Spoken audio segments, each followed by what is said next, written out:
name's Ian Chin, and welcome to the Baking Chin, the show that tries to show that baking is fun, easy, and I think rather appealing. So today we're going to make Rugbrød, or Danish Rye Bread. Now, Danish rye bread tain't like the fluffy supermarket rye bread you might find, which is made mostly with white flour. No, this is a rather heavy, rather dense sourdough rye bread. A lot of nice rye flavor because it's a mostly rye flour rye bread. It also has a lovely grainy texture from all the whole grains we'll be using in this bread.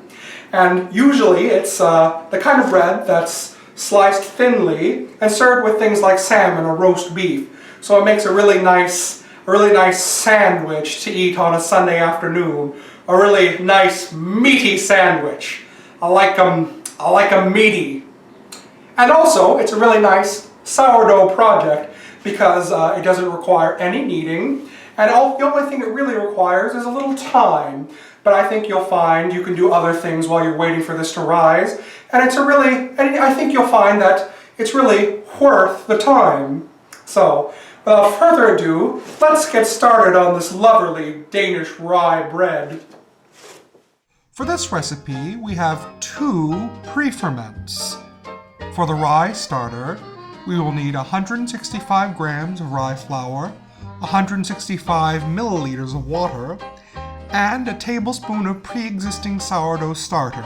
Now this can be straight from the fridge. And then mix this until fully combined.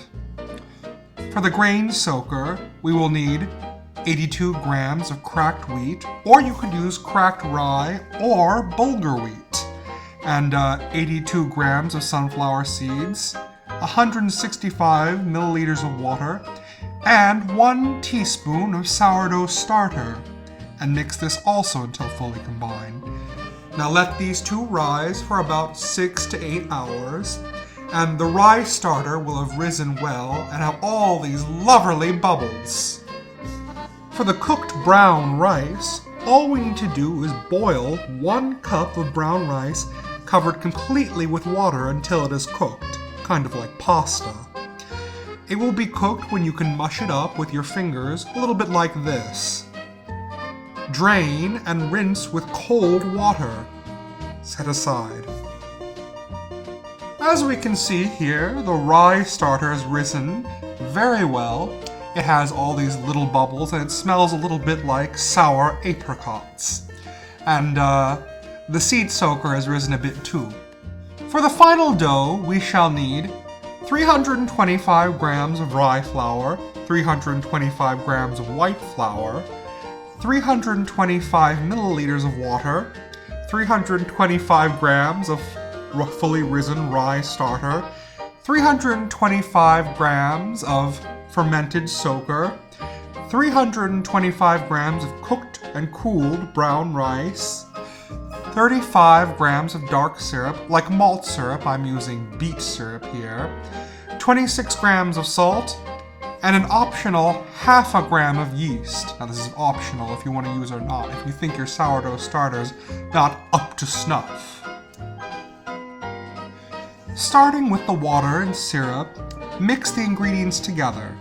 The order is not super important, but it is super important that it's thoroughly mixed.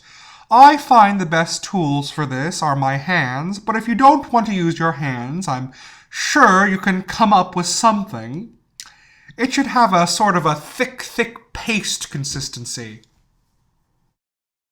Place the dough in a large, heavily buttered pan.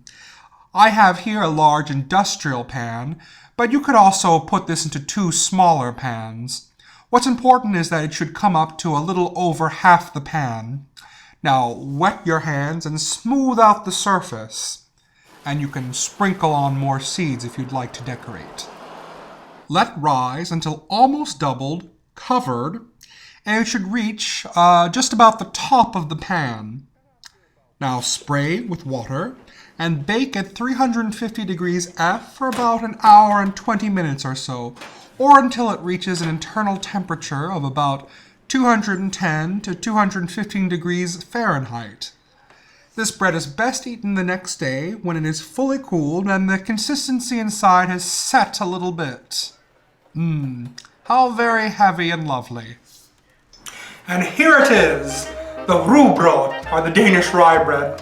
As you can see, it's a really kind of a brick-like, very heavy bread, very meaty bread. I could really get physical with this in the gym. And and you can see the texture here. The texture is very kind of grainy. You can see all the different flecks of brown rice and sunflower seeds and all the cracked grain that goes into this. And if you smell it, it's very fragrant. And what's nice about it is it's a very firm bread. So for canapes and the like, you can really slice it as thin as you wish. I'm not doing a very good job here, but you get the picture. And I'll give it a bit of a taste on its own. It's awfully good. Very nutty, very rye, but also very much a sourdough bread. Very robust flavor. Something that'll go very well with something like a blue d'Auvergne cheese. And this is a creamy French blue cheese. Very robust, but not quite as robust as Roquefort. I have here some homemade radish pickles and some arugula or roquette. I'm going to make myself an open-faced sandwich with this. Little roquette, little bit of pickles. Let's try this. That's awfully good too. Everything really goes together very well, but also it really stands up very well on this kind of bread. Yum yum. So that's it for Rugbrød, or Danish rye bread. And as you can see, it really does make a lovely open-faced sandwich. And also, as you can see, it wasn't very difficult to do. Just took a little time, as with many things. And it's a really nice sourdough project for you to do if you're so inclined. Or even if you're not so inclined, you could make a very similar product with just instant yeast.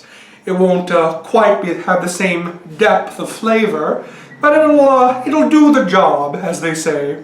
And maybe at your next big old party, your big canapé party, your guests will come up to you and swoon around you and say, "My, what's your secret to these marvelous canapés?" And you'll whisper very softly and very discreetly to them, "Rugbrød."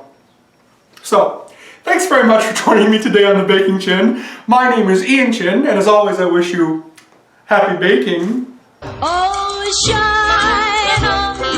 shine on harvest moon, up in the sky, high. Had no lovin' since January, February, June or July. So no time, ain't no time to stay outdoors in spring. Hey, I missed you. Missed you in Jakarta. What were you doing?